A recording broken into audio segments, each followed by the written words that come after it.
ইস, গাড়িটা এখনই নষ্ট হতে হলো। বাবাকে কতবার বলেছি এই গাড়িটা চেঞ্জ করে নতুন গাড়ি কিনে দেওয়ার জন্য, কিন্তু বাবা তো কোনো কথাই শুনলো না আমার। আজকে শুধু বাসাতে যাই একবার, তারপর বাবাকে বুঝাবো এই ইরা কি জিনিস। কিন্তু এখন এই গাড়িটা এখানে ফেলে যাব কি করে? এটা তো কিছু একটা ব্যবস্থা করতে হবে। এই নিয়ে দাঁড়িয়ে আছে। অন্যদিকে আকাশ একটা সাইকেল চালিয়ে আসছে। তখন রাস্তায় এইভাবে গাড়ি দাঁড়িয়ে থাকতে দেখে সাইকেল থেকে নেমে ওখানে যায়। ম্যাডাম, কোনো সমস্যা কি? সমস্যা হলে তোর কি? যা তো এখান থেকে। এমনিতেই আমার মেজাজ খারাপ, তার উপর আবার আপনার বকবকানি আমার একদম ভালো লাগছে না। ম্যাডাম, গাড়ির কি কোনো সমস্যা নাকি এমনিতে দাঁড়িয়ে আছেন? আই ছেলে, তোকে বলতে যাবো কেন আমি? না মানে, আমি মেকানিক তো, তাই ভাবলাম হয়তো। কি? তুই মেকানিক? তাহলে তো তোকে আমার দরকার। এতক্ষণ ধরে তো তা মনে হয়নি। প্লিজ আমার গাড়িটা ঠিক করে দিন। কি হয়েছে গাড়ির? তা জানলে তো নিজেই ঠিক করে নিতাম। আরে, আমি বলতে চেয়েছি গাড়ি স্টার্ট নিচ্ছে না নাকি অন্য কোনো সমস্যা? ওই রকমই সমস্যা। আচ্ছা, একটু সরুন, আমি দেখতেছি। তবে দেখার আগে বলে দিই, ঠিক হলে কিন্তু 1000 টাকা দেওয়া লাগবে। কি? এত টাকা কেন? গ্যারেজে নিয়ে গেলে তো আরও বেশি হবে, তবে এটাকে তো আপনাকে নিয়ে যেতে হবে, তাই 1000 টাকা হলে বলুন, নয়তো আমি যাচ্ছি।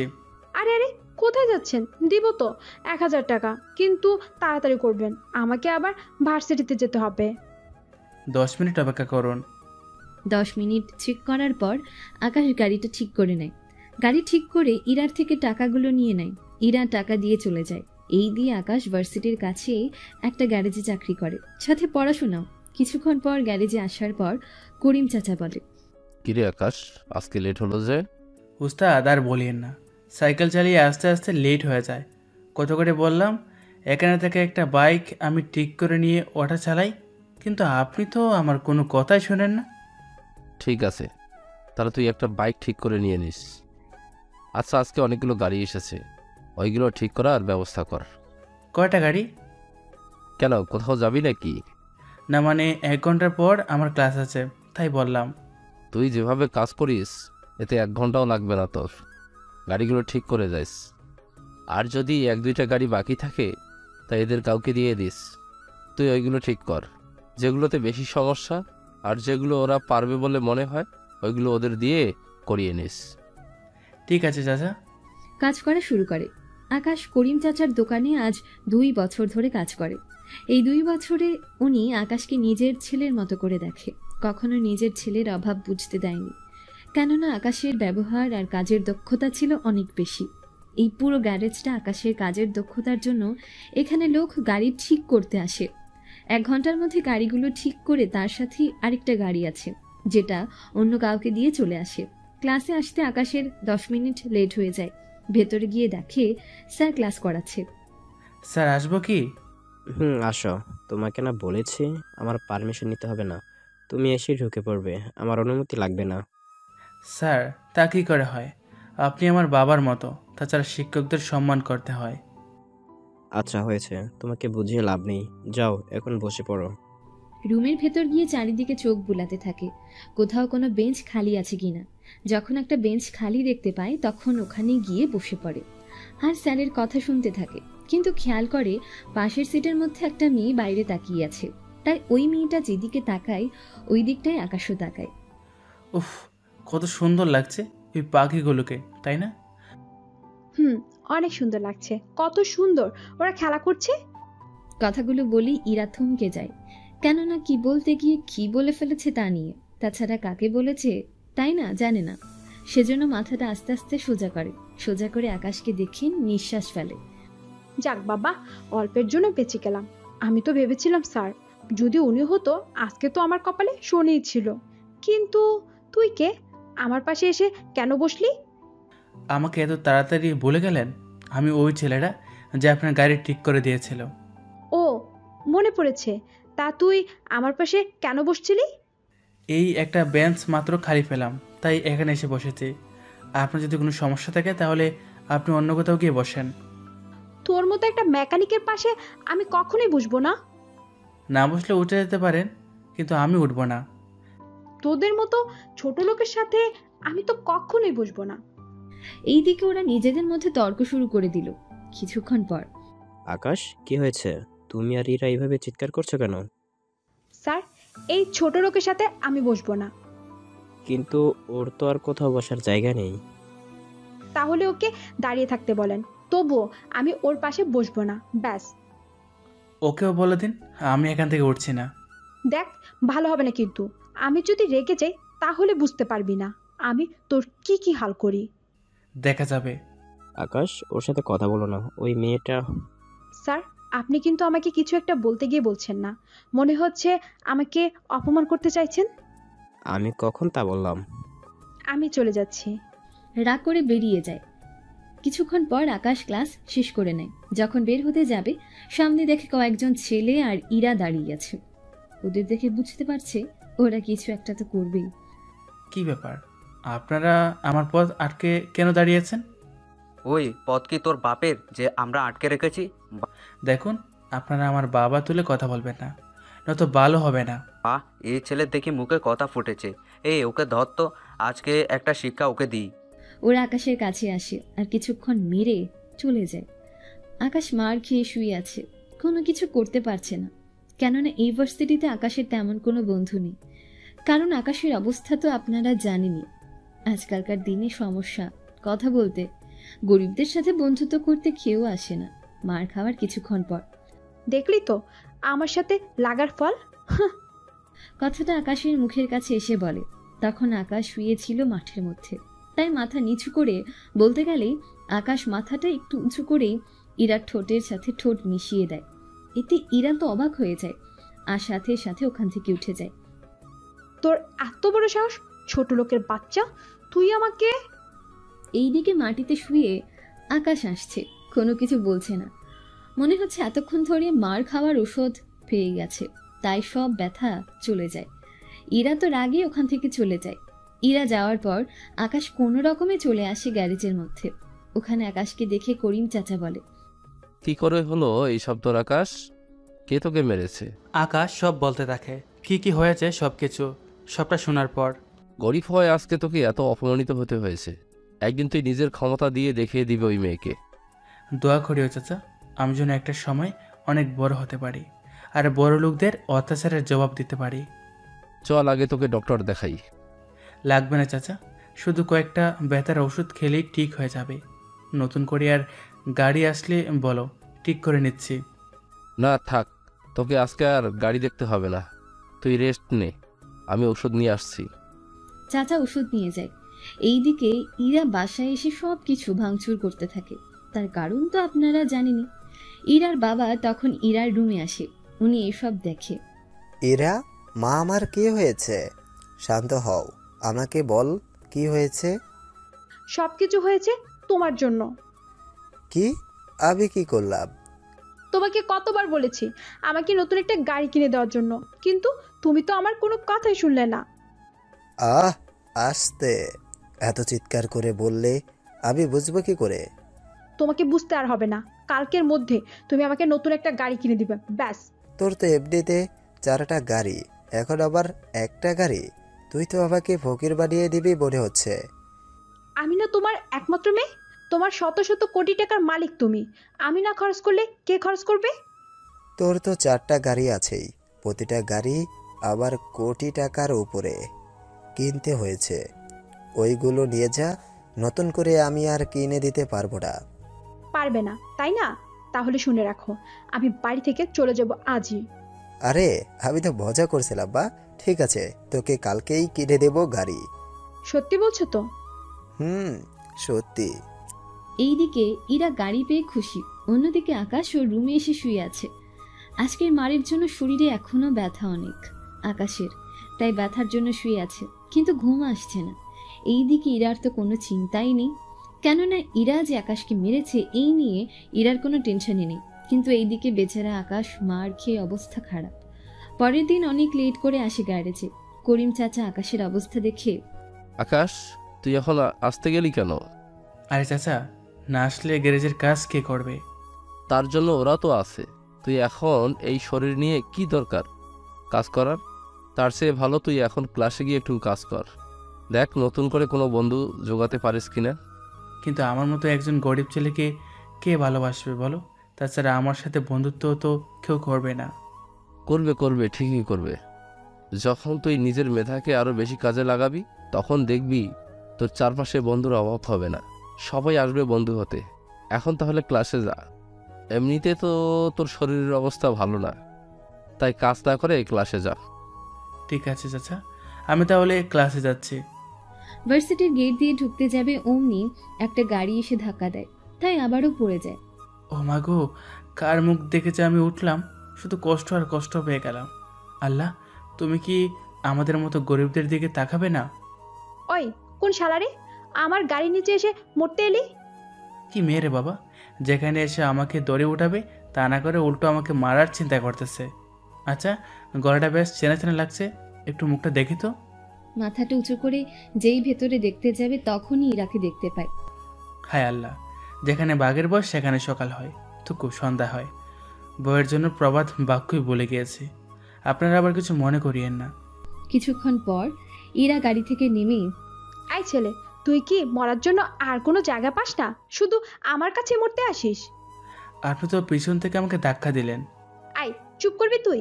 ওই দিনের এত মারের পরও আজকে কি করে তুই ভার্সিটিতে আসলি তাই ভাবতাছি। তোর কি শরীরে ব্যথা বলতে কিচ্ছু নেই?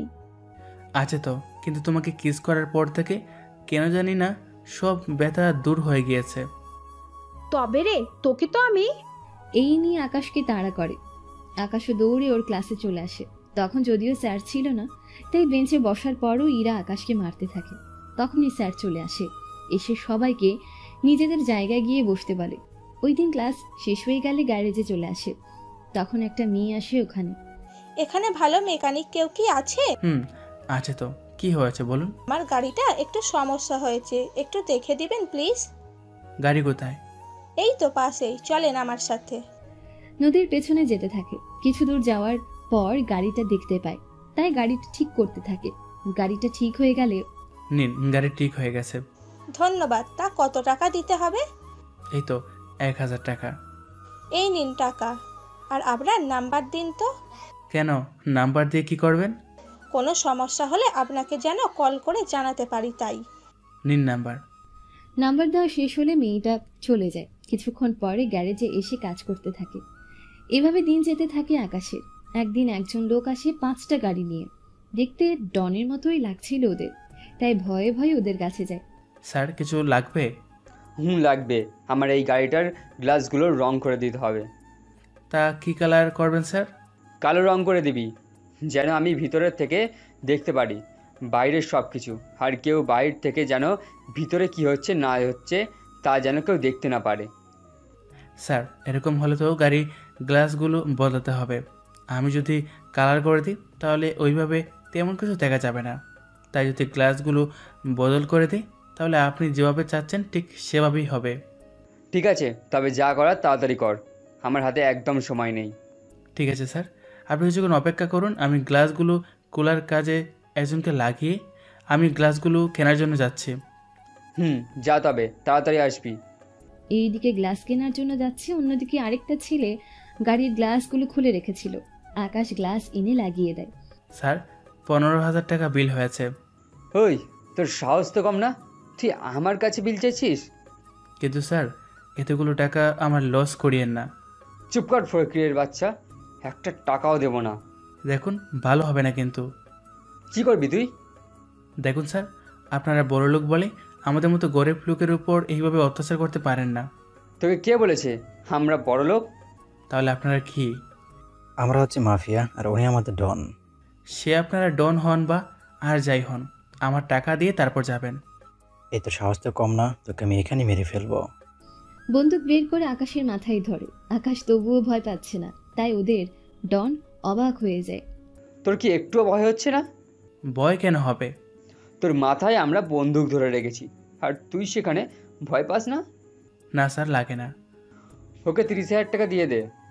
কিন্তু স্যার, বিল তো 15,000 টাকা। তোর সাহসের জন্য তোকে 15,000 টাকা দিলাম।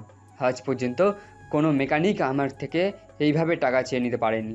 যার মাথায় বন্দুক ধরেছি সেই ভয়ে টাকা না নেওয়ার জন্য মানা করে দিয়েছে। সেখানে তুই সাহসের মতো ছিলি, তাই তোকে টাকা দিয়ে দিলাম। তবে একটা কথা, এই রকম সাহস সব জায়গায় আর দেখাবি না, নয়তো মারা পড়ে যাবি। ঠিক আছে স্যার। ডন টাকা দিয়ে চলে যায়। ডন যাওয়ার পর করিম চাচা আসলে ওনাকে সবটা বলে। উনি সবটা শুনে আকাশকে বাকি 15,000 টাকা দিয়ে দেয়, কেননা বিলের বাইরে ওইগুলো আকাশের প্রাপ্য ছিল। তাই ওই টাকাগুলো আকাশ করিম চাচার কাছে রেখে দেয়। চাচা, এগুলো আপনার কাছে রাখুন, আমার যখন লাগবে তখন না হয় দিয়েন। আচ্ছা ঠিক আছে। কিছুক্ষণ পরেই ওখানে কয়েক গাড়ি পুলিশ আসে। পুলিশ আসাতে আকাশ বুঝতে পারে কেন এসেছে, কিন্তু এখনো পুরোপুরি শিওর না। একটু পরে, এই ছেলে এদিকে আয়। জি স্যার বলুন। এই লোকটাকে কি দেখেছিস? উনি তো আমার এখানে গাড়ির গ্লাসগুলো চেঞ্জ করে নিয়ে যায়। আচ্ছা, তা ওনার গাড়িতে বড় কোনো ব্যাগ কি ছিল? আমি তো খেয়াল করিনি।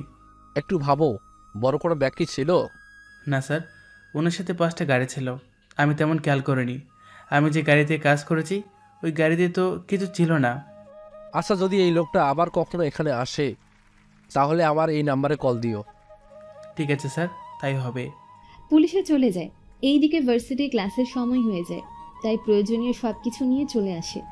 একটু দূরে যেতেই বড় সিনিয়র ভাইয়েরা আকাশকে ডাক দেয়। এই ছেলে এদিকে আয়। জি, আমাকে বলছেন? আবে তুই ছাড়া আর কি এখানে কেউ আছে যে তাকে ডাকবো? ওদের কথা শুনে চারপাশে তাকাতে থাকে। ওখানে আকাশ কাউকে না দেখতে পেয়ে, না, আমি আছি। তা কী জন্য ডেকেছেন আমায়? আগে এদিকে আয়, তারপর তোকে বলছি। ওদের কাছে যায়। ওরা আকাশকে বলে, সিনিয়রদের কথা শুনতে হয়, জানিস তো? জানি। তাহলে এখন কান ধরে উঠবস কর। আমি কেন কান ধরে উঠবস করব? কারণ আমরা তো সিনিয়র, আর সিনিয়রদের কথা শুনতে হয়, বুঝলি? না, আমি পারবো না। ঠিক আছে, তাহলে আরও একটা চান্স দিই তোকে। এই গেট দিয়ে যে মেয়ে ঢুকবে তাকে প্রপোজ করতে হবে। যদি মেয়েটা আমার সিনিয়র হয়? সেটা তোর বুঝ, এখন যা বলেছি তাই কর। আকাশ আর কি করবে, ওদের কথা শুনে নিল। কিন্তু ভাগ্য খারাপ হলে যা হয় আর কি, কেননা গেট দিয়ে ইরা প্রবেশ করে। এতে করে আকাশ তো এখন কি করবে কিছু বুঝতে পারছে না, কেননা ওদের কথা না শুনলেও সমস্যা, আর শুনলেও সমস্যা। নে চলে এসেছে, যা এখন ওকে গিয়ে বলে আয়। আকাশও ভদ্র ছেলের মতো ইরার কাছে যায়। ওখানে গিয়ে কোনো কিছু বলে না, শুধু দাঁড়িয়ে আছে আর এমনভাবে ভঙ্গি করছে মনে হচ্ছে কিছু বলছে। একটু পরে, কি রে, এখনো সুস্থ আছিস তাহলে? কেন, মারা গেলে কি বেশি খুশি হতেন? হতাশ। তোদের মতো গরিব লোকদের আমি মোটেও দেখতে পারি না। কেন, এই ছোট লোকটা আপনার কি ক্ষতি করেছে? আমরা আছি বলে আপনারা ভালোভাবে চলতে পারছেন। ও তাই নাকি? আর আমরা আছি বলে তো তোরা খেতে পারছিস। আচ্ছা যাক গিয়ে সেসব কথা, তুই আমার সামনে কেন এলি বল? এমনিতে এসেছি। এইদিকে বিভিন্নভাবে ইরার সাথে কথা বলতে থাকে। অন্যদিকে সিনিয়ররা তো কিছু বুঝতে পারছে না এতক্ষণ ধরে কথা বলে, অথচ কোনো রিয়াকশন নেই। সেজন্য ইরা কিছুক্ষণ পর বিরক্ত হয়ে চলে যায়। এইদিকে আকাশও ওই সুযোগে চলে আসে ক্লাসে, কেননা ক্লাসের সময় হয়ে যাচ্ছিল। তাই একটু পরে স্যার আসে ক্লাসে। আজকে তোমাদের তেমন কিছু পড়াবো না আমি। আজকে তোমাদের তেমন কিছু পড়াবো না আমি, শুধু তোমাদের ইচ্ছে জানতে চাইবো। যেমন? এই যে তোমাদের মধ্যে কার কি হওয়ার স্বপ্ন আছে তা নিয়ে কথা বলবো। আমার তো। রাখুন স্যার, এটা তো এমনি মেকানিক, এটা ছাড়া আর কি স্বপ্ন থাকবে ওর? ইরা, তুমি কি ভুলে যাচ্ছ আমি তোমার স্যার হই? সরি স্যার, আমি এটা বলতে চেয়েছি ও তো গাড়ির মেকানিক, এই স্বপ্ন ছাড়া আর কি বা ওর থাকতে পারে? তা সবই যখন বুঝো তাহলে এটা বলো, তোমার স্বপ্ন কি? আমার কোনো স্বপ্ন নেই, বাবার যা কিছু আছে তা নিয়ে সন্তুষ্ট থাকা। তাছাড়া বাবার যা কিছু আছে তা আমি খরচ করেও শেষ করতে পারবো না।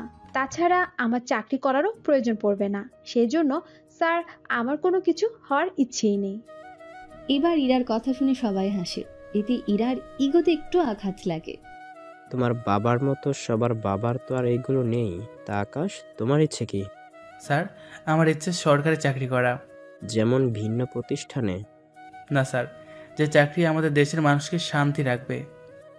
ও ভালো, আচ্ছা তুমি এখন বসো। স্যার নিজের মতো করে ক্লাস করিয়ে চলে যায়। কিছুক্ষণ পর স্যার আবারও আসলো। স্যার, আবার আসলেন যে? তোমাদের বলতে ভুলে গেছি, তোমাদের ভার্সিটি থেকে শিক্ষা সফরে নিয়ে যাওয়া হবে, তাই যারা যারা যেতে রাজি আছো তারা তার নাম লিখিয়ে নিও। স্যার খরচ কত পড়বে?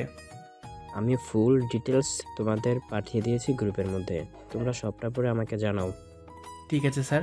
স্যার যাওয়ার পর সবাই গ্রুপের মধ্যে দেখতে থাকে কি কি হয়েছে না হয়েছে, সব কিছু দেখতে থাকে।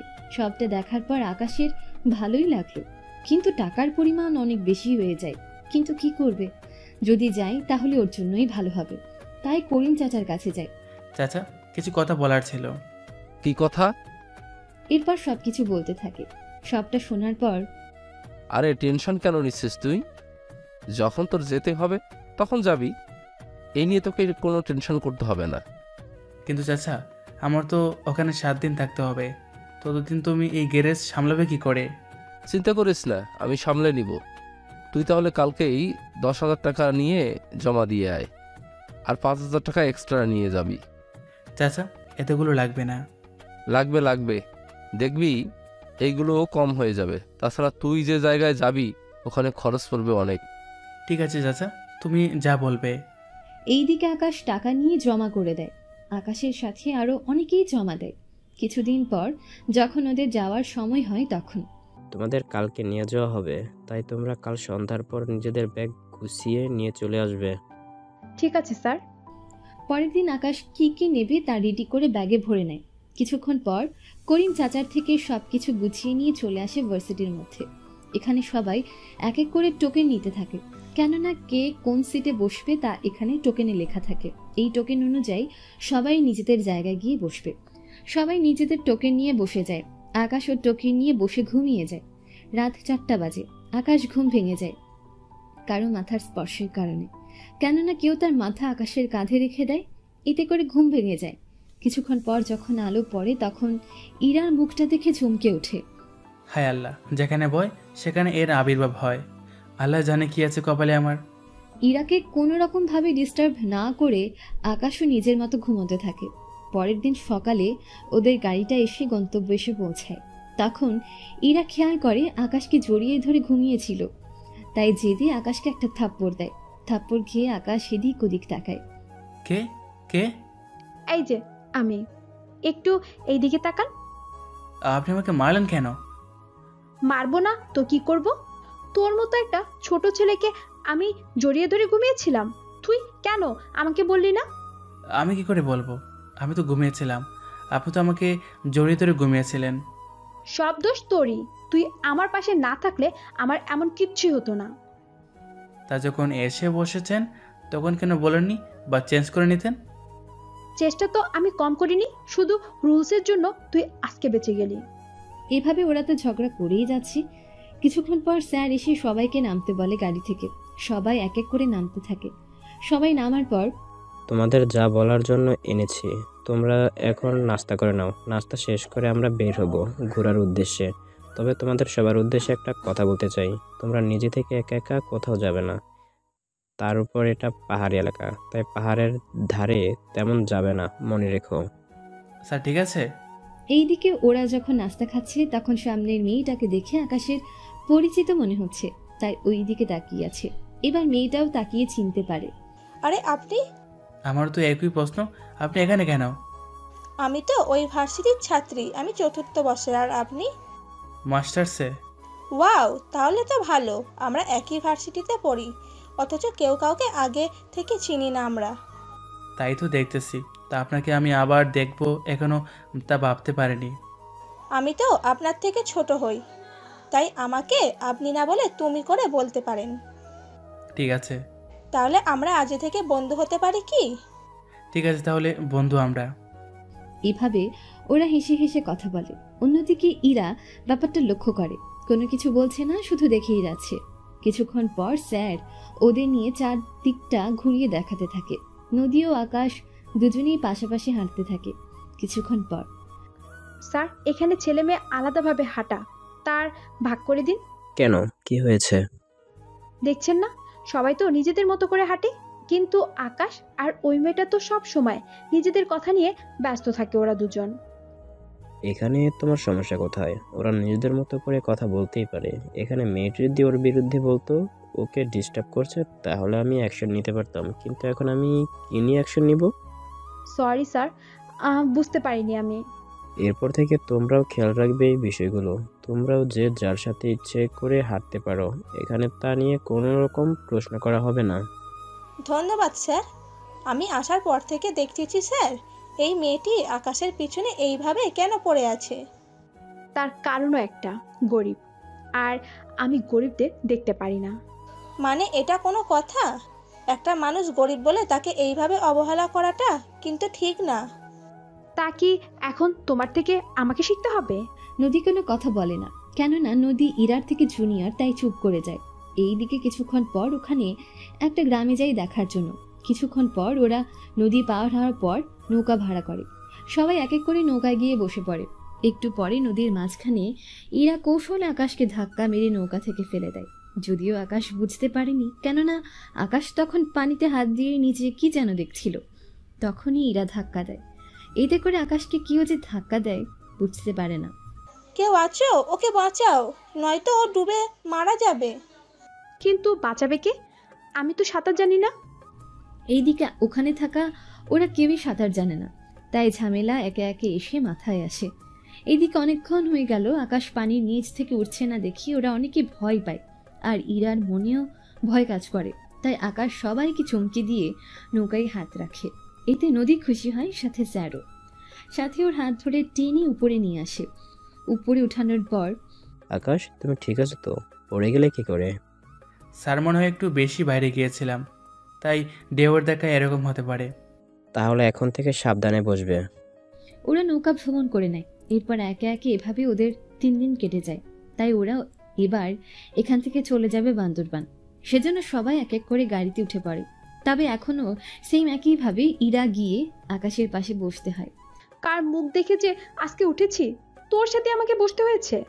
এইভাবে ওরা নিজেদের মধ্যে ঝগড়া করতে করতে বান্দরবান আর্মি ক্যান্টনমেন্টের সামনে এসে গাড়ি থামে। এখানে এখন গাড়ি চেকিং করা হবে, তাই সবগুলো যাত্রীকে গাড়ি থেকে নামানো হয়। এতে করে ওরা একে একে সবাই নেমে যায়। আর্মির লোকেরা গাড়ি চেক করতে থাকে। এই দিকে ইরা লক্ষ্য করে আকাশ একজন আর্মির অফিসারের সাথে দাঁড়িয়ে দাঁড়িয়ে কথা বলছে। তাই ওই দিকে যেতে চাইলে, কি ব্যাপার, আপনি ওইদিকে কেন যাচ্ছেন? ওই যে ওই ছেলেটার কাছে। সরি, ওখানে বাইরে কোনো লোক এলাও না। তাহলে ও কি করে গেল ভিতরে? দেখুন, ওনাকে আমাদের বড় স্যার নিয়ে গেছে, সেজন্য আমাদের কোনো কিছু করার নেই। আমার মনে হয় কি ছেলেটা হয়তো অপরাধ করেছে, তাই ওকে ডেকে নিয়ে গেছে। আপনার মাথা কি ঠিক আছে? ওনার জন্য তো স্যার বিরিয়ানি আনার জন্য বলেছে, কিছুক্ষণের মধ্যে আনাও হয়ে যাবে। কি, ওর মতো একটা গরিব ছেলের জন্য এগুলো আনবো? আপনারা অপেক্ষা করুন 30 মিনিট, তারপর যেতে পারবেন। ওনারা খেয়ে নিক আগে।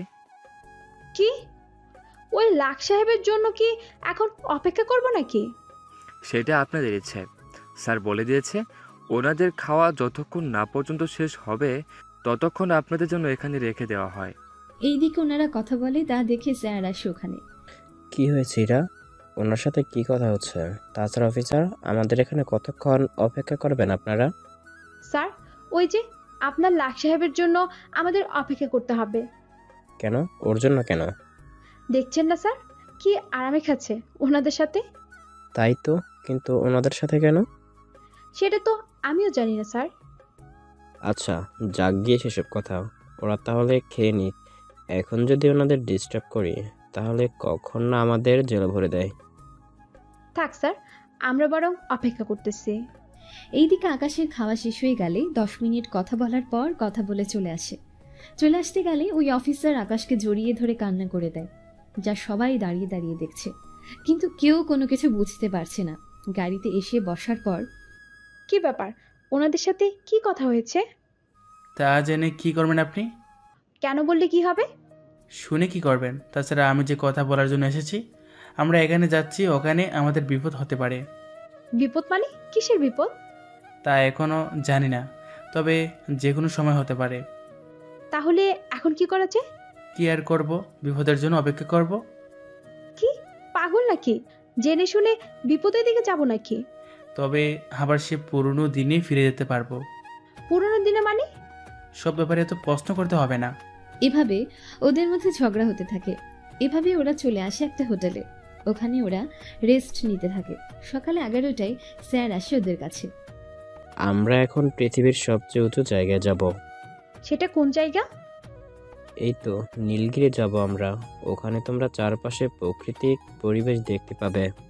স্যার তাহলে তো এক্ষুনি যেতে হয়। স্যার তাহলে গাড়িতে যাই সবাই? ওটার জন্য আলাদা গাড়ি আছে, ওটাতে করে যেতে হবে। ওই জায়গায় আমরা সন্ধ্যার পর্যন্ত থাকবো। ওখানে যখন সূর্য অস্ত যায় তখন তোমরা পৃথিবীর সবচেয়ে দারুণ সব মুহূর্ত উপভোগ করতে পারবে তোমরা। তাহলে স্যার আসুন। স্যার সবাইকে নিয়ে বেরিয়ে পড়ে। একটু পর নদী এসে আকাশের পাশে এসে বসে। কেমন আছো? ভালো। তা কেমন লাগছে? অনেক ভালো। চারিদিকে এত ঠান্ডা আর মেঘ দেখতে অনেক ভালোই লাগে। সত্যি এখানে না আসলে তো আনন্দ পেতাম না আমরা। সত্যি? আচ্ছা, জানি না এখন আমাদের বাগে কি হবে। কেন আমাদের এখানে কি হবে? তা তো সময় বলে দিবে। এখন পর্যন্ত আমি নিজেও শিওর না। এটা আবার কেমন কথা? থাক না, সময় বলে দিবে। এইদিকে ওরা চারদিকটা ঘুরে দেখতে থাকে। সন্ধ্যের দিকে ওরা সূর্য অস্ত দেখতে থাকে। কেননা সূর্য ওখান থেকে এত বড় দেখা যায় যা বলার বাইরে। ওরা সবটা উপভোগ করতে থাকে। রাতের বেলায় ওরা গাড়ি করে চলে আসে। পরের দিন ওরা যায় আবার বাকি জায়গাগুলোতে। এভাবে যেতে থাকে। রাতে আকাশ ঘুমোচ্ছে, তখন ওর কাছে নদী আসে। কেমন আছো আকাশ? এই তো ভালো। তুমি এখানে কেন, তাও এত রাতে? যদি কেউ দেখে ফেলে তাহলে কি হবে বুঝতে পারছো? এত ভয় পাচ্ছ কেন? আরে আমি তো ছবি নেওয়ার জন্য এসেছি। কিসের ছবি? আরে আমরা আজকে যে ছবিগুলো উঠিয়েছি সেগুলো। তাই বলে এত রাতে? এখন কেউ যদি আমাদের এখানে রুমের মধ্যে দেখে ফেলে তাহলে কি বলবে? এইদিকে ইরা কিছুটা শুনতে পায়, কিন্তু ভেতরে কে আছে তা বুঝতে পারছে না। কেননা কষ্টটা খুব আসছে। তাই ইরা ওর স্যারকে ডাকতে যায়।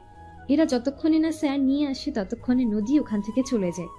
ইরা তো রুমের বাইরে এসে দরজায় টোকা দেয়। তখন আকাশ ভেতর থেকে দরজা খুলে দেয়। তাই বলে এত রাতে? কি ব্যাপার স্যার, এত রাতে আপনি এখানে? আকাশ, তোমার রুমে কে আছে? আমার রুমে কে থাকবে? কি ব্যাপার ইরা, তুমি বললে ওর রুমে কোনো মেয়ে আছে? স্যার আমি সত্যি বলতেছি, ওর রুমে কোনো মেয়ে ছিল। আমি নিজের কানে শুনেছি ওদের কথা বলতে। আচ্ছা আকাশ, ইরা যখন বলছে তখন আমি রুমটা একবার সার্চ করব। করতে পারেন, সমস্যা নেই আমার, কিন্তু একটা কথা বলবো কি? কি কথা? যদি আমার রুমে কেউ না থাকে তাহলে ইরাকে আমার সাথে আজ রাত থাকতে হবে এই রুমে। যদি ও রাজি থাকে তাহলে আপনি রুম চেক করবেন। এটা কেমন শর্ত? যে কেউ যদি এভাবে বলে আর আপনি যদি এইভাবে এসে চেক করেন তাহলে অনেকেরই সমস্যা হবে। তাই উনি যদি 100% শিওর হয় তাহলে বলুন আমার শর্তে রাজি হতে। ইরা, তুমি কি আকাশের শর্তে রাজি? ইরা কিছুক্ষণ ভাবলো, আবার প্রশ্ন করলো। আমি রাজি হওয়ার আগে একটা শর্ত আমারও আছে। তোমার কি শর্ত? এই যে মেয়েকে ওই রুমে পাওয়া যাবে, ওই মেয়ের আর আকাশ আমার জুতো মুখে করে হাঁটতে হবে। আকাশ, তুমি কি রাজি? অবশ্য রাজি আমি। তাহলে আপনি কোচ শুরু করুন। তার আগে আমার শর্তে উনি রাজি কিনা তা আগে বলেন আমাকে। ইরা, ও তো তোমার শর্তে রাজি, এখন তুমি কি ওর শর্তে রাজি? আমি কেন রাজি হব? তাহলে স্যার আমি রুম দেখতে দিব না। না স্যার, আমি রাজি। আপনি খোঁজ শুরু করুন। স্যার এরপর খোঁজা শুরু করতে থাকে। রুমটা বেশি বড় না, কেননা একজনের জন্য একটা রুমের ব্যবস্থা করা হয়েছে। তাই শুধু খাটের নিচে আর টয়লেট ছাড়া বাড়তি কোনো জায়গা নেই এখানে। স্যার ওই দুইটা জায়গা গিয়ে খুঁজেও পেল না। না ইরা, এখানে তো কেউ নেই। স্যার আমি স্পষ্ট শুনেছি এখানে কেউ ছিল। মনে হচ্ছে আমি যখন আপনাকে আনতে গিয়েছি তখন মেয়েটাকে বের করে দিয়েছে। আমি কি জানি ও এইসব করবে? তাছাড়া আমি মোবাইলেও তো কথা বলতে পারি। আচ্ছা যাক গিয়ে সেসব কথা। এখন ওকে বলুন আমার শর্ত অনুযায়ী আমার সাথে ঘুমানোর জন্য। না স্যার, আমি পারবো না। দেখো ইরা, এটা তোমার শর্তে রাজি হওয়ার আগে বলা উচিত ছিল। এখন কিছু করার নেই।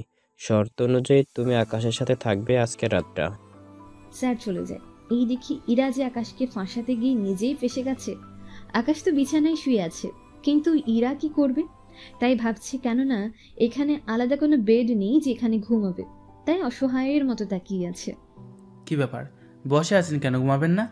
আমি ঘুমাবো আর তুমি সেই সুযোগ এর ব্যবহার করবে, তা কিন্তু হচ্ছে না। মেয়েদের যথেষ্ট সম্মান করতে পারি আমি, বুঝলেন? তাই যান, নিজের রুমে যেতে পারেন। কেন? স্যার তো বাইরে থেকে দরজা মেরে দিয়েছে, এখন তো থাকতে হবে, এছাড়া অন্য কোনো উপায় নেই। তাহলে আর ঘুমান এখন। তাই বলে তোর সাথে একই বিছানায়, তাও এইটুকু জায়গা তো জীবনও না। তাহলে জেগে থাকুন, এতে আমার কোনো সমস্যা নেই। ইরা কি করবে বুঝতে পারছে না। এইদিকে রাত 3টা বাজে, তাই না চাইতেও আকাশের পাশে গিয়ে শুয়ে পড়ে। পরের দিন সকালেই ইরা তাড়াতাড়ি করে ঘুম থেকে উঠে পড়ে।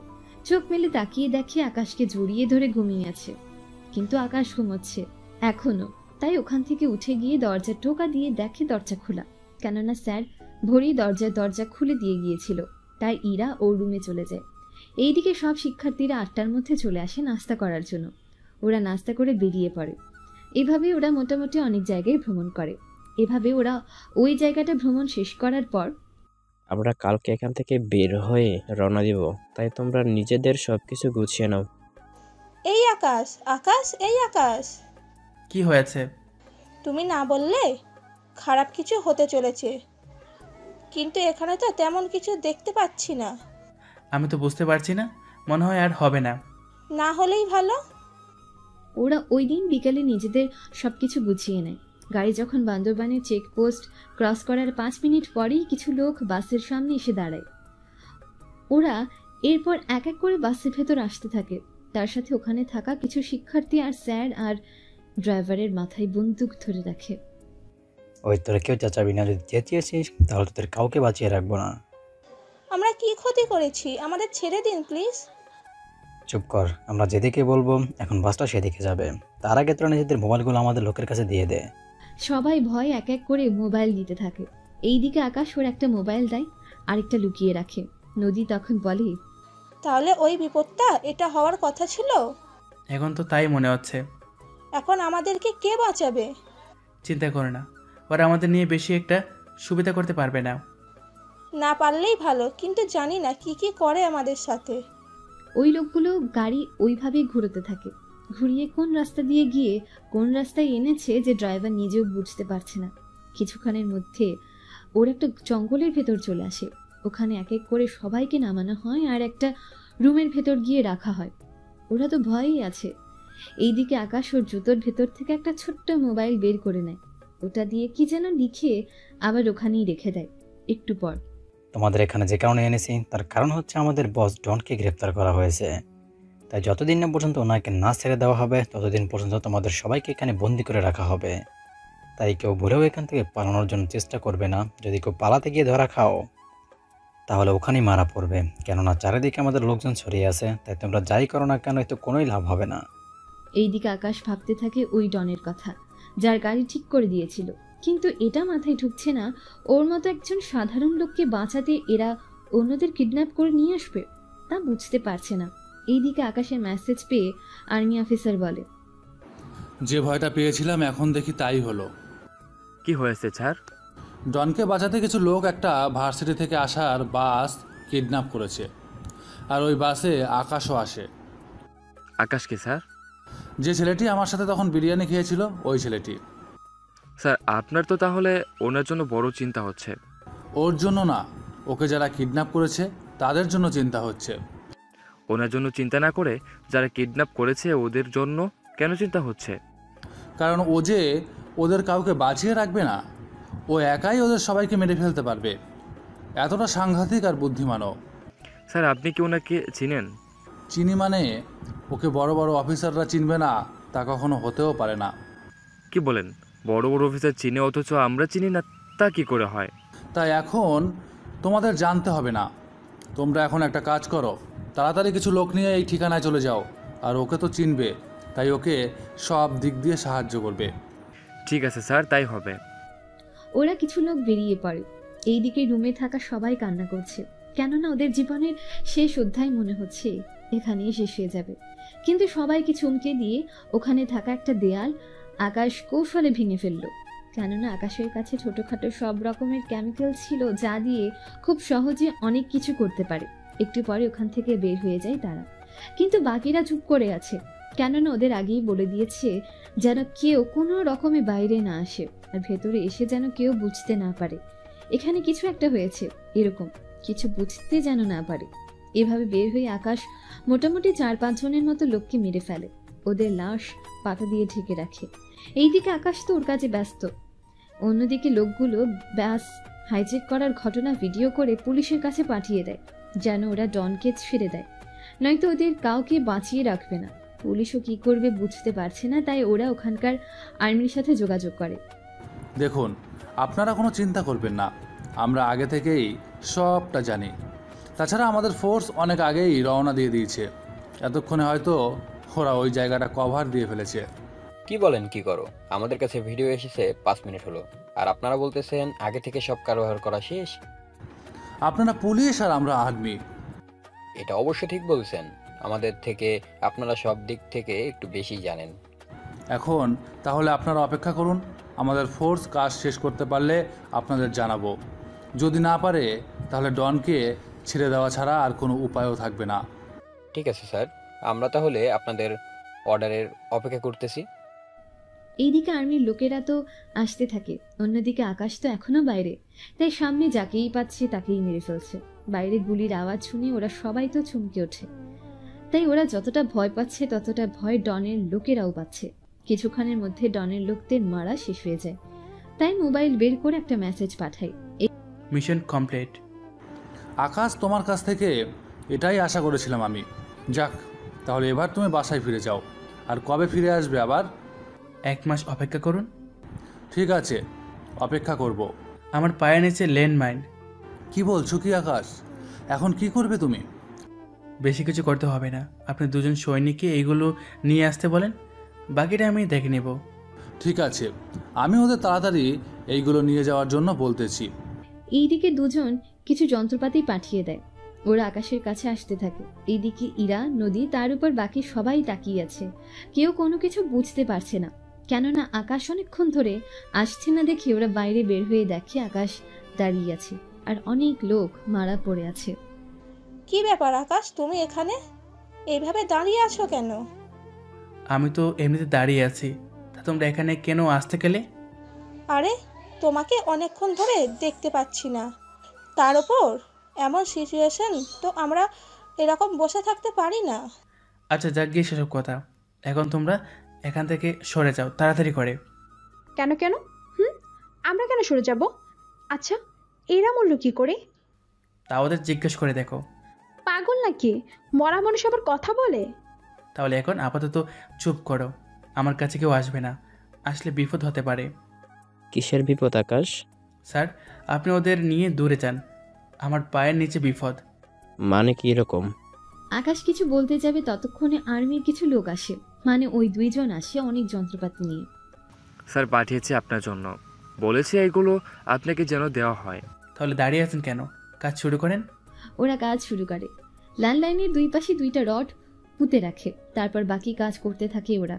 এভাবে 20 মিনিটের মতো কাজ করার পর ওরা ল্যান্ডলাইনের জায়গায় অন্য একটা লাশ এনে রাখে।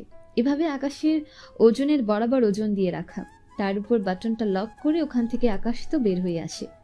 আপনারা অনেকে ল্যান্ড মাইনের সম্পর্কে জানেন না, তাই অনেকের এই কথাগুলো মাথায় ঢুকছে না।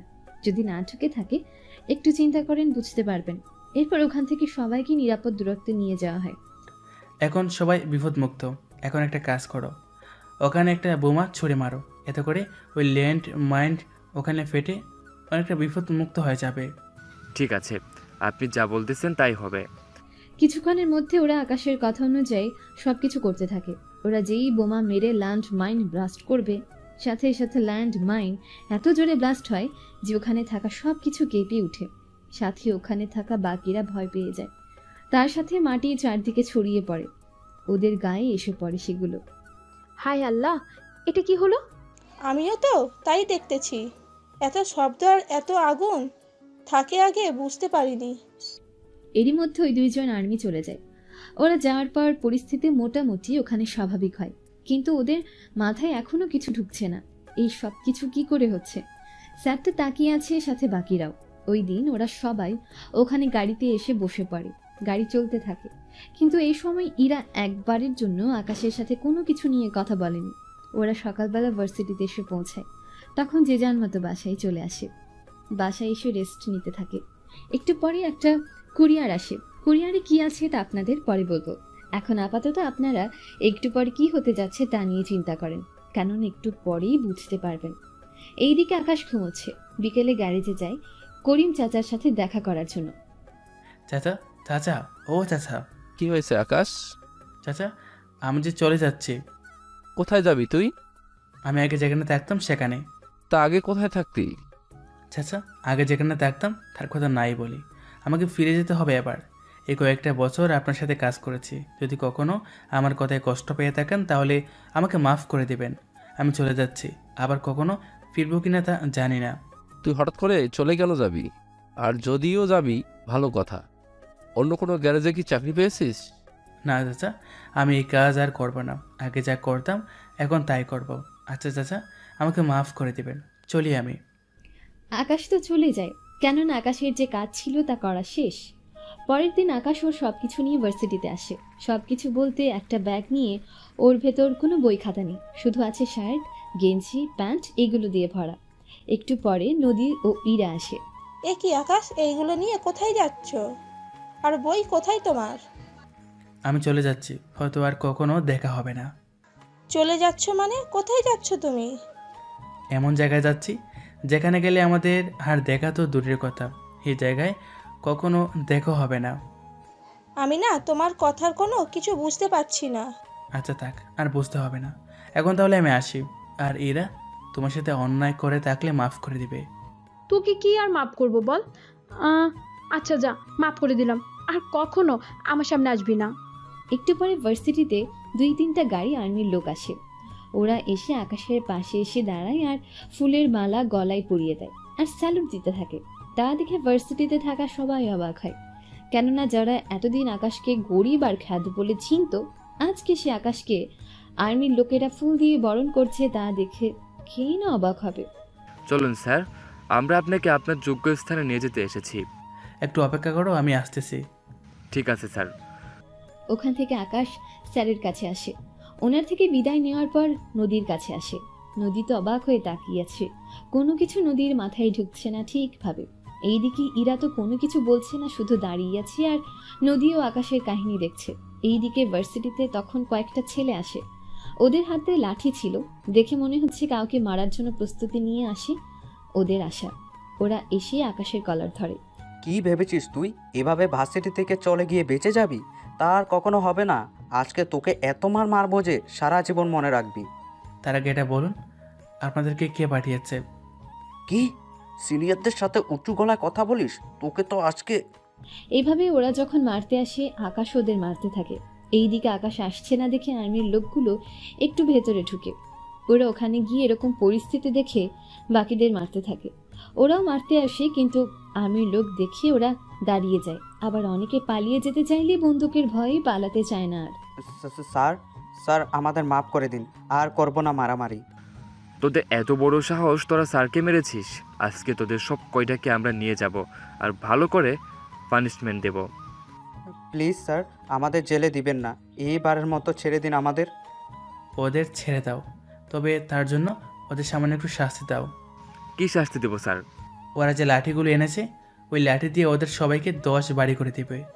ঠিক আছে স্যার, দিচ্ছি। এই তোমরা সিরিয়ালে দাঁড়াও। ওরা আর কোনো উপায় না পেয়ে দাঁড়িয়ে থাকে। এরপর ওদের মারতে থাকে এক এক করে। এভাবে সবাইকে মারা হয়ে গেলে নদীর থেকে বিদায় নিয়ে চলে আসে ওদের সাথে। 5 ঘন্টা পর ওরা আকাশকে নিয়ে আসে আর্মি ক্যাম্পে। Welcome major. Thank you. আসতে কোনো অসুবিধা হয়নি তো? তেমন একটা হয়নি। তা এইদিকে সব কিছু ঠিক আছে তো? মানে আর কোনো সমস্যা কি হয়েছে? অনেক পরিবর্তন হয়েছে। আচ্ছা এখন রেস্ট নে, রাতে একটা প্ল্যান নিয়ে কথা বলতে হবে। ঠিক আছে, যাচ্ছি। এইদিকে আকাশ রেস্ট নাই। অন্যদিকে আপনারা হয়তো ভাবছেন আকাশ মেজর কি করে হলো। আসলে আকাশ গ্যারেজে কাজ করার আগে আর্মি মেজর ছিল, কিন্তু কিছু সমস্যার জন্য আকাশকে 2 বছরের জন্য আর্মি থেকে বহিষ্কার করা হয়েছে। তবে এই 2 বছর আকাশ কিন্তু ওর স্যালারি ঠিকভাবে পেয়ে যেত। আচ্ছা চলুন 2 বছর আগে আকাশের কিছু কাহিনী আপনাদের বলি। এই 2 বছরের কাহিনী তো আপনারা জানেন, কিন্তু 2 বছর আগের কাহিনী তো আপনারা জানেন না। তাহলে চলুন অতীতে ফিরে যায়। 2 বছর আগে সকালে ঘুম থেকে উঠে ফ্রেশ হয়ে কোমরে পায়ে বন্দুক রেখে বেরিয়ে পড়ে গাড়ি নিয়ে ক্যাম্পের দিকে। আকাশ সব সময় ওর সাথে 2-3টা বন্দুক এক্সট্রা বহন করে থাকে। ক্যাম্পে গিয়ে, আকাশ তুমি এসেছো? জি স্যার, আমাকে হঠাৎ এত জরুরি তলব? তোমাকে একটা অপারেশনে যেতে হবে। ডিটেলসে বলুন। এই অপারেশনটা কিন্তু অনেক জটিল আর বিপজ্জনক। স্যার, আজ পর্যন্ত আমরা যতগুলো অপারেশনে গিয়েছি এগুলো কি কম বিপজ্জনক ছিল? তাছাড়া আমরা তো এগুলো নিয়ে খেলা করি। আচ্ছা, আমাকে বলুন কি কি করতে হবে? বেশি কিছু না, তোমাকে এই জায়গায় যেতে হবে ফোর্স নিয়ে, আর ওখানে গিয়ে যতজন লোক আছে তাদের মেরে ফেলতে হবে। যতগুলো লোক আছে মানে ওখানে অপরাধী ছাড়া কি আর কেউ থাকবে নাকি? থাকবো। ওখানে জঙ্গিরা আছে 20 জনের মতো, আর ওখানে আরও বাইরের লোক আছে 30 জন। তোমাদের কাজ হবে ওদের বাঁচানো, আর যদি না বাঁচাতে পারো তাহলে কি স্যার? ওদের সবাইকে মেরে ফেলবে যারা যারা থাকবে। সরি স্যার, কোনো নিরীহ লোকদের আমি মারতে পারবো না। দেখো আকাশ, আমি যা বলেছি তাই হবে। ভেবে দেখবো। এখন চলুন কি করতে হবে তা নিয়ে আলোচনা করি। ওরা আলোচনা করতে থাকে। এইদিকে আকাশ সবটা বুঝে নেয়, কি কি করতে হবে না হবে সবটা বুঝে নেয়। স্যার, আমি তাহলে চলি এখন। আচ্ছা যাও, তবে 1 ঘন্টা পর তোমাদের মিশন শুরু হবে, তাই নিজেদের প্রয়োজনীয় সব কিছু গুছিয়ে নাও। ওখান থেকে বের হয়ে আসে, এসে নিজের প্রয়োজনীয় সবকিছু নিয়ে আর সাথে 10 জন আর্মির সৈন্য নিয়ে রওনা দেয় গন্তব্যের দিকে। ওরা 3 ঘন্টা পর এসে একটা দ্বীপে এসে পৌঁছায়। দ্বীপটা সমুদ্রের ভেতর, যেখানে এখন আকাশ আসে ও টিমদের নিয়ে। তোমরা খুব সাবধানে যাবে। আমার অনুমতি ছাড়া কেউ নিরীহ কারো উপরে বন্দুক চালাবে না। ঠিক আছে স্যার, তাই হবে। ওরা সামনে এগোতে থাকে। এভাবে অনেকটা পথ যাওয়ার পর ওরা পাহাড়ের দড়ি বেয়ে উপরে উঠে যায়। এরপর ওরা ওখানে একটা বাড়ি দেখতে পায়, আর বাড়ির ভেতর থেকে কথার আর চিৎকারের আওয়াজ আসতে থাকে। তোমরা সাবধানে কাজ করবে। 2 জন স্নাইপার নিয়ে লুকিয়ে পড়ো, আর বাকিরা চারদিক থেকে ঘিরে দাঁড়াও। ওদের উপর আমরা আক্রমণ করব, তাহলে ওদের ঘায়েল করতে পারবো। কিন্তু বড় স্যার যে বলেছে সবাইকে মেরে ফেলার জন্য, যদি ওইরকম সিচুয়েশন আসে? আমি যা বলবো তাই হবে এখানে। ঠিক আছে স্যার। ওরা সামনে এগোতে থাকে। যতটা সামনে এগোচ্ছে ততই ঝামেলা এসে ওদের পৌঁছায়। কেননা ওরা জেনে যায় সব কিছু, তাই ওরাও আক্রমণ করতে থাকে। একে একে ওদের সবাইকে মারতে থাকে। সবাইকে মোটামুটি মারা শেষ হয়ে গেলে, সবাইকে তো মারা শেষ, এখন কি করব? কি আর করবো, এদের সবাইকে মেরে ফেলো যারা বেঁচে আছে। স্যার, কেউ তো আর বেঁচে নেই। যাদের বন্দি করে রেখেছে তারাই শুধু বেঁচে আছে। ওদেরকে মেরে ফেলো। কি বললেন কি স্যার? ঠিকই বলছি, ওদের মধ্যে 5 জন সন্ত্রাসী আছে, তাই ওদের খুঁজে বের করতে হবে। কিন্তু স্যার কিভাবে তা করব? এটা এখন সম্ভব না, কেননা ওরা আগেই আমাদের প্ল্যান জেনে গিয়েছে, তাই ওরা এদের সাথে মিশে গিয়েছে। তাই এখন আমাদের এইটা ছাড়া আর কোনো উপায় নেই। ঠিক আছে স্যার। ওরা ওখানে থাকা এক এক করে সবাইকে মারতে থাকে, শুধু কিছু বাচ্চাকে ছাড়া। এখানে অনেক রহস্য লুকিয়ে আছে যা আপনারা পরে জানতে পারবেন। কেননা যেখানে এদের এতক্ষণ বাঁচাতে চেয়েছে, এখন ওদেরকেই মারতে চাইছে। এই প্রশ্নটা আপনাদের অনেক ভাবাচ্ছে, কিন্তু করার কিছু নেই, কেননা যাদের বন্দি বানিয়েছে তারাই ওদের লোক। ওরা ফাঁদ পেতেছে, কেননা যদি ওরা মারা যায় তাহলে এরা তো ওদের লোকদেরকে নিয়ে যাবে। এতে ওরা ক্যাম্পে আসে, আর্মিদেরই ক্ষতি করার চেষ্টা করবে। তা আকাশ বুঝতে পেরেছে, সেজন্য ওদের মারতে বলে। এভাবে ওদের মেরে ফেলা হয়, আর বাচ্চাদের নিয়ে ক্যাম্পে চলে আসে। স্যার, এদের নিয়ে এসেছি। কাদের নিয়ে এসেছো? তোমাকে বলা হয়েছে সবাইকে মেরে ফেলার জন্য। সবাইকে মারতে পারলেও আমি ছোট বাচ্চাদের মারতে পারবো না, তা আপনি ভালো করে জানেন। কিন্তু তাই বলে তুমি হাই কমান্ডের অর্ডার ফেলতে পারো না। দেখুন স্যার, আমি সবাইকে মেরে এসেছি, কিন্তু এই 5টা শিশুকে মারতে পারবো না, তাই ওদের নিয়ে এসেছি।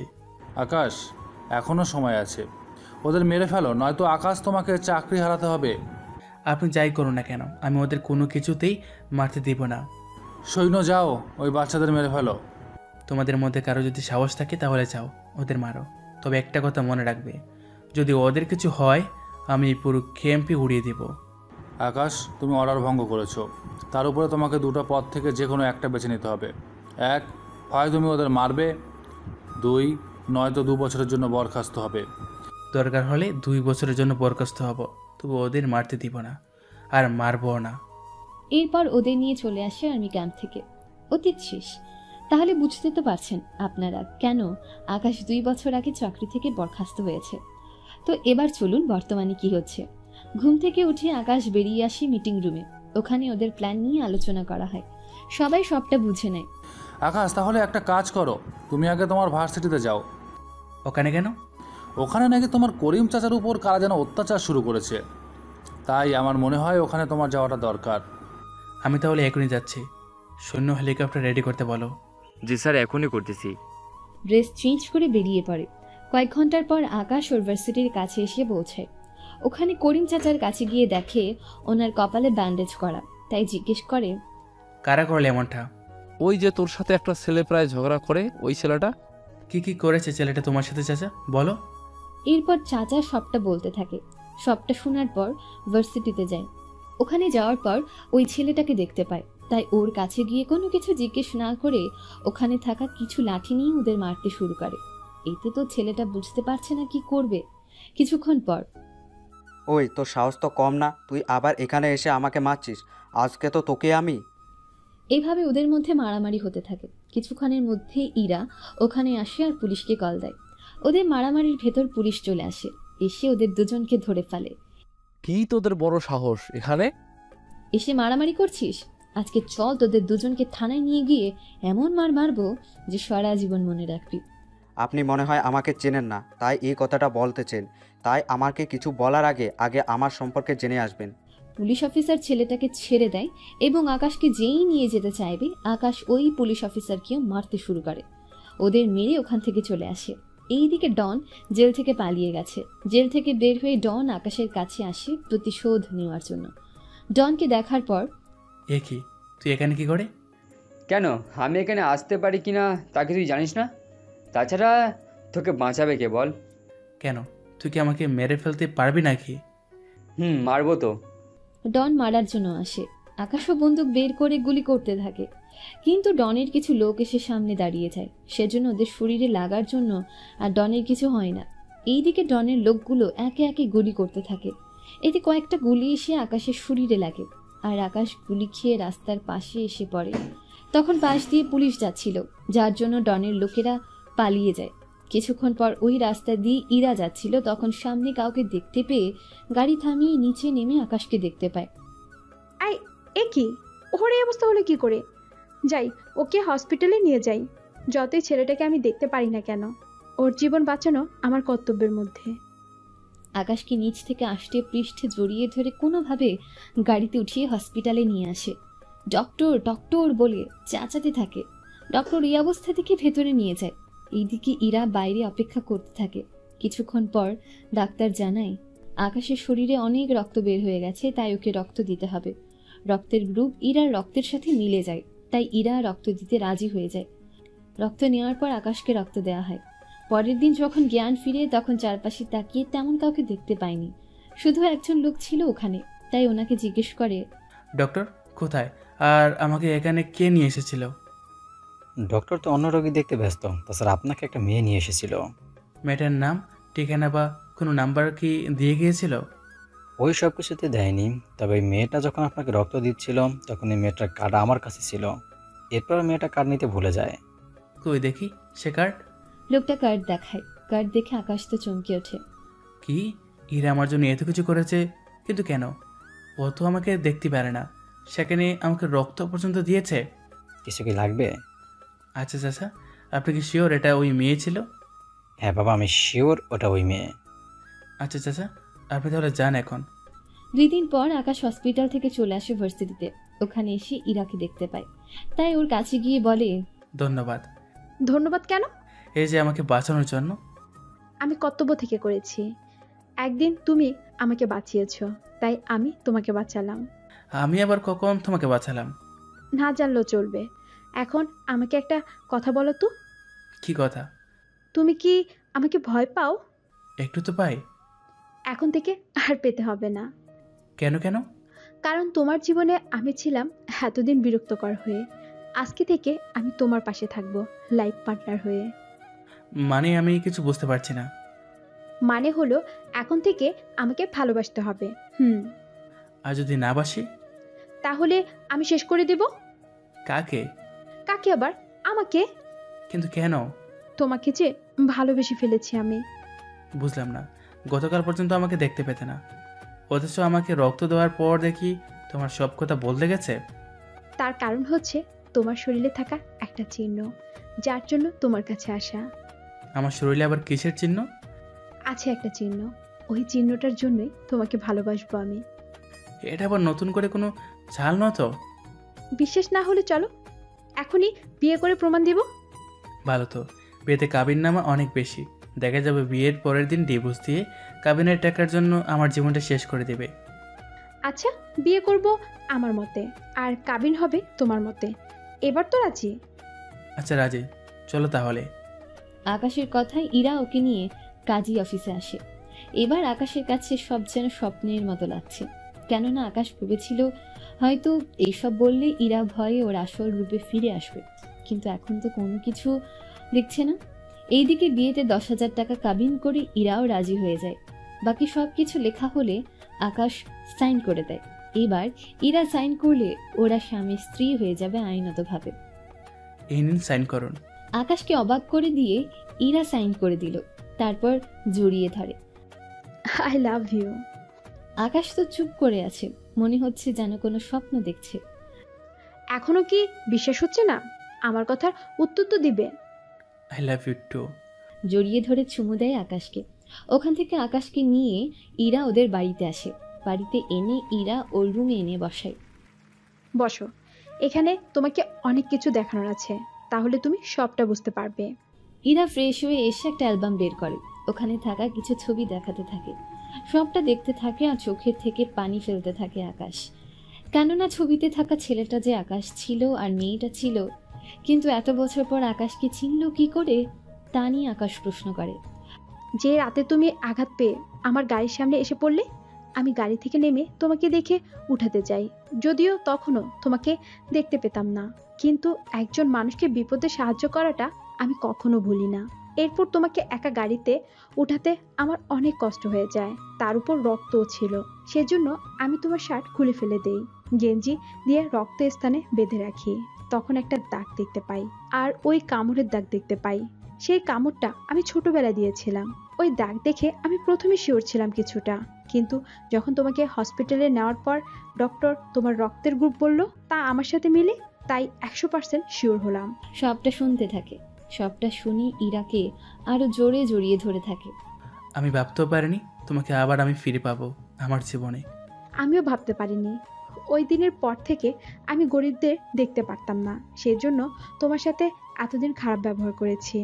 আমাকে তুমি ক্ষমা করে দাও আকাশ। ক্ষমা যেতে হবে না, তোমাকে আবার ফিরে পেয়েছি, এটাই আমার জন্য অনেক অনেক। তোমাকে আর কষ্ট পেতে দিব না, এখন থেকে শুধু আমার ভালোবাসা দিয়ে তোমাকে ভরিয়ে রাখবো।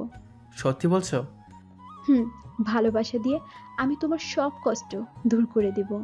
তাহলে এখনই যে পেতে চাই। দাঁড়াও, দিচ্ছি।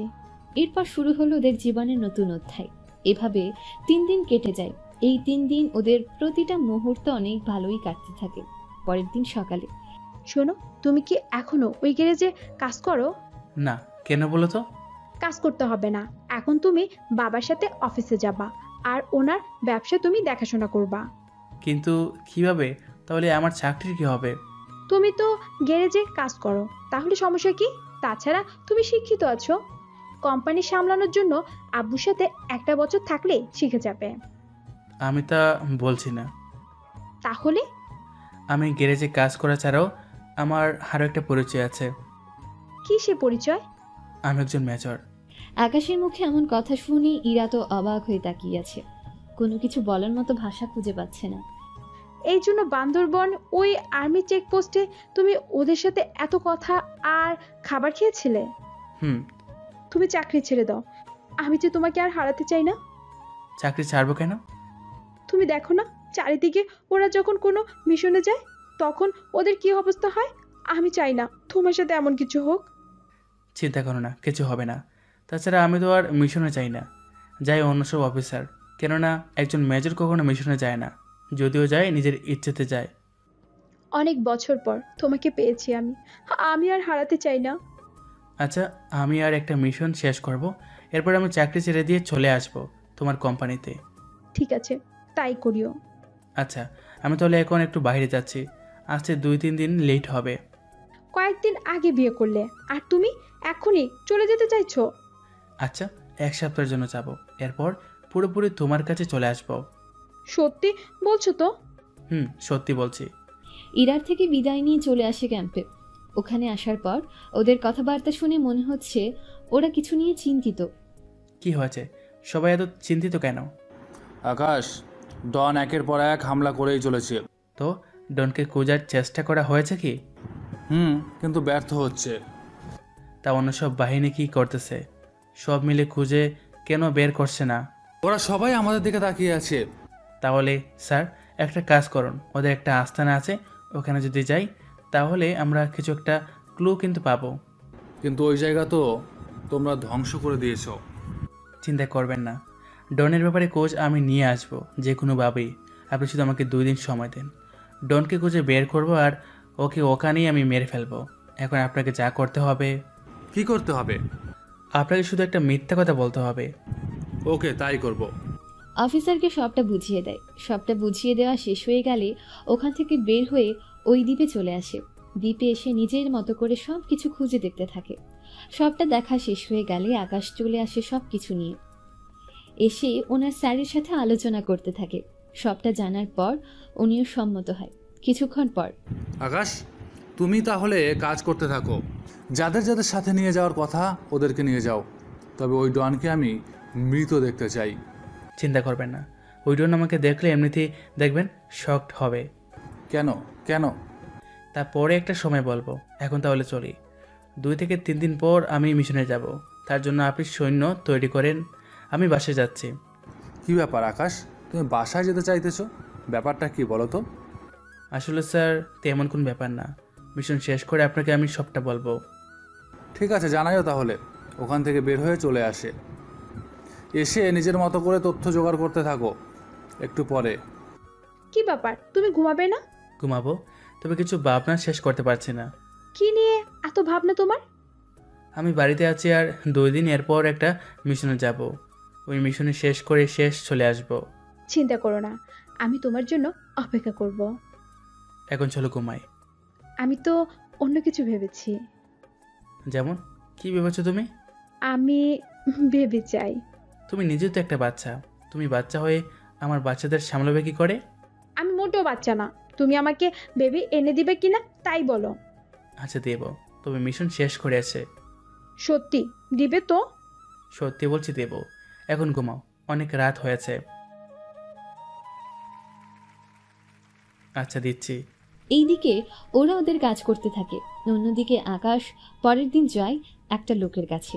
ওখানে গিয়ে দেখ তো, একে চিনতে পারছিস কিনা? না তো স্যার, একে তো আমি চিনতে পারছি না। ভালো করে দেখ।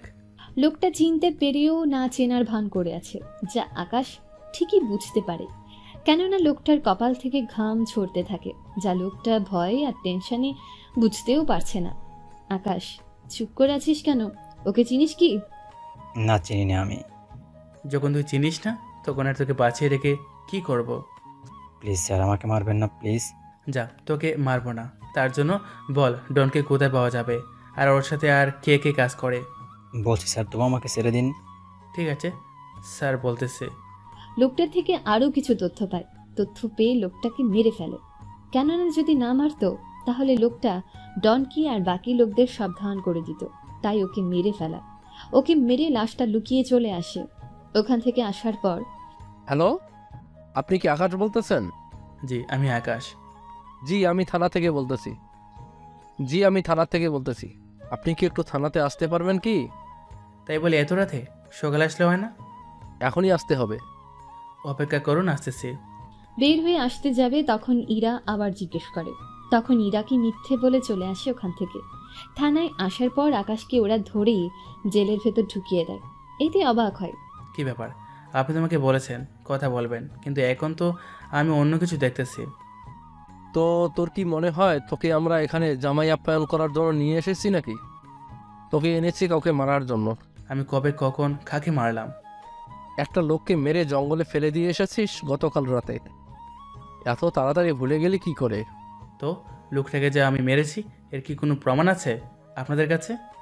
ওখানে আমরা একটা কার্ড পাই, আর ওই কার্ডটা আপনারই। সেজন্য ওই লোকটাকে আপনি মেরেছেন। দেখুন, সামান্য একটা কার্ডের জন্য আপনি এরকম করতে পারেন না। আমি সবই পারি।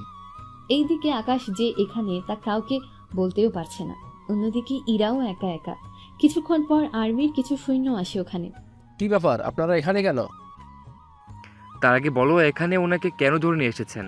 স্যার, এই লোকটা একাই একটা লোককে মেরে জঙ্গলের ভিতরে রেখে যায়। সেটা আমরা দেখে নেব, এখন ওনাকে ছেড়ে দিন। কিন্তু স্যার। আমি কি বলেছি কানে যায়নি? আচ্ছা স্যার, আমি এখনই ছেড়ে দিচ্ছি। আকাশকে ছেড়ে দিলে আকাশ ওদের কিছু প্ল্যান বোঝাতে থাকে। সবটা বোঝানো হয়ে গেলে ওখান থেকে চলে আসে। পরের দিন সকালে ইরার থেকে বিদায় নিয়ে যাওয়ার সময় ইরা অনেক কান্নাকাটি করছিল, কিন্তু আকাশের তখন কিছু বলার বা করার ছিল না। কেননা আকাশকে যতই বলুক না কেন কোনো লাভ হবে না। একটু পরে, স্যার, আপনাকে যা যা বলেছি তা করেছেন তো? করেছি। এখন শুধু তোমাকে পেলেই ওদের নিয়ে বেরিয়ে পড়বো। তাহলে আমাকে 10 মিনিট সময় দিন, আমি তৈরি হয়ে নিচ্ছি। 10 মিনিট পর ওদের নিয়ে বেরিয়ে পড়ে। সাথে করে অনেক কিছু নেয়। একটা মিশন শেষ করতে যা যা দরকার সবকিছু ওরা সাথে নিয়ে নেয়। মিশনে যাওয়ার জন্য হেলিকপ্টার এসে বসে। ওখানে ওদের সবটা বোঝাতে থাকে কিভাবে কি কি করতে হবে। অন্যদিকে ডন তো ওদের আস্তানায় মিটিং করতে ব্যস্ত। আমি তাহলে যা যা বলছি সে অনুযায়ী কাজ হবে, এরপর থেকে নড়চড় না হয়। চিন্তা করবেন না, কোনো কিছু হবে না, আপনাকে একদম টেনশন করতে হবে না। তাহলে আজকের মিটিং এখানেই শেষ, আমরা যাওয়ার ব্যবস্থা করো। ঠিক আছে স্যার। ডন তো যাওয়ার জন্য প্রস্তুত। অন্যদিকে আকাশ ও সৈন্যদের চারিদিকে ঘিরে ফেলে, কেননা এখান থেকে যেন কেউ বেঁচে ফিরতে না পারে। ওরাও নিজেদের জায়গায় গিয়ে লুকিয়ে পড়ে। এভাবে 20 মিনিট পর ওরা একে একে হামলা করতে থাকে। আকাশ বাকিদের উপর এক এক করে বোমা মারতে থাকে। এতে করে ওরা অনেকে মারা যায়। ওরা মারা যাওয়ার পর ডন তো এবার ভয় পেয়ে যায়। বাইরে এত গুলির শব্দ কেন? বস, বুঝতে পারছি না, তবে একবার বাইরে গিয়ে দেখে নিতে হবে। যাও গিয়ে দেখো। এইদিকে যেই বাইরে যাচ্ছে সেই আর বেঁচে ফিরতে পারছে না।